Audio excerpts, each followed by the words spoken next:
10 kamangha-manghang benepisyo ng orange.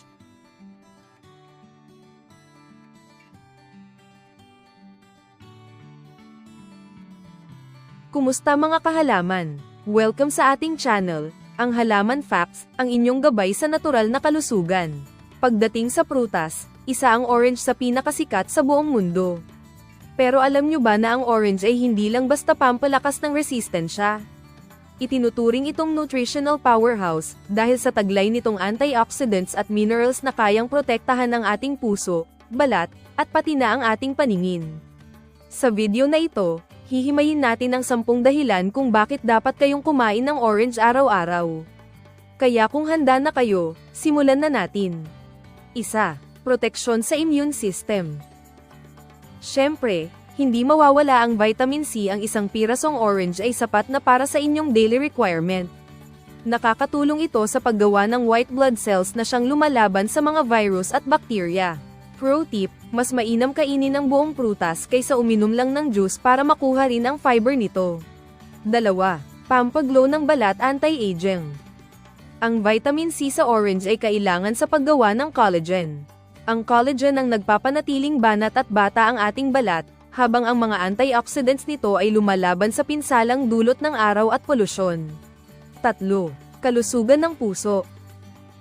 Naglalaman ng orange ng hesperidin, isang uri ng flavonoid na nakakatulong sa pagbaba ng blood pressure at cholesterol.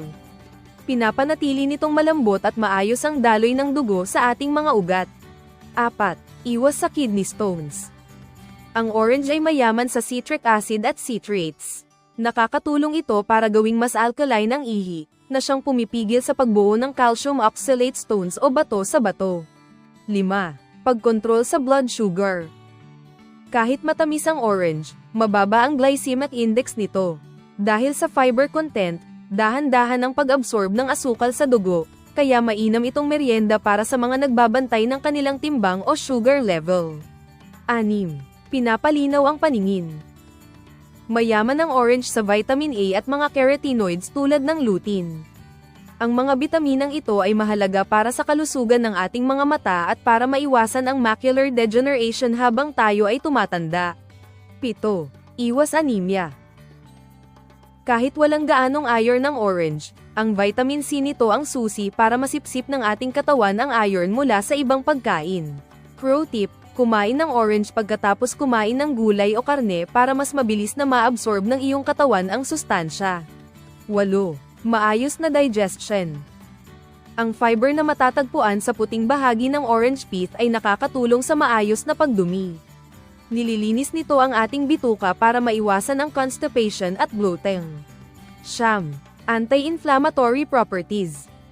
Ang mga flavonoids sa orange ay may kakayahang magbawas ng pamamaga o inflammation sa katawan. Malaking tulong ito para sa mga may arthritis o mga madalas sumakit ang mga kasukasuan. 10. Kalusugan ng utak. Ayon sa mga pag-aaral, ang mga flavonoids sa orange juice o prutas ay nakakatulong sa pagpapatalas ng memorya at pag-iwas sa cognitive decline o pagiging makalimutin habang nagkakaedad. Napakadami talagang benepisyo ng orange para sa ating pangkalahatang kalusugan, di ba? Sa isang simpleng prutas, marami na tayong proteksyon na nakukuha. Sana ay marami kayong natutunan sa ating episode ngayong araw. Ano ang paborito ninyong paraan ng pagkain ng orange? Ay comment nyo lang sa ibaba. Muli, ito ang Halaman Facts. Ingatan ang inyong kalusugan, dahil ito ang inyong tunay na kayamanan. Huwag kalimutang i-like at mag-subscribe para lagi kayong updated sa ating mga natural health tips. Hanggang sa muli!